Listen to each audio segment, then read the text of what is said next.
BTS মানে কি? BTS মানে একতরফা ভালোবাসা, যা বাস্তবে নয় কল্পনাতেই পাওয়া যায়। সাতটা মানুষকে না দেখেও নিজের থেকে বেশি ভালোবাসা যায়।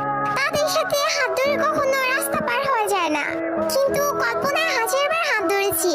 তাদের সাথে কখনো বৃষ্টিতে ভেজা হয়নি, কখনো একসাথে বসে মনের কথা বলা হয়নি, তাদেরকে কখনো জড়িয়ে ধরে ভালোবাসি কথাটা বলা হয়নি। কিন্তু তাতে কি, তাদের প্রতি তো মায়া কখনোই কমেনি। কিন্তু একটাই আফসোস, যাদেরকে নিয়ে এত কিছু, তারা কখনো এইসব জানবেই না। এই ওয়ান সাইড লাভ, একতরফা ভালোবাসা। Story of all BTS army. পৃথিবীর সকল ভালোবাসা পূর্ণতা পাক,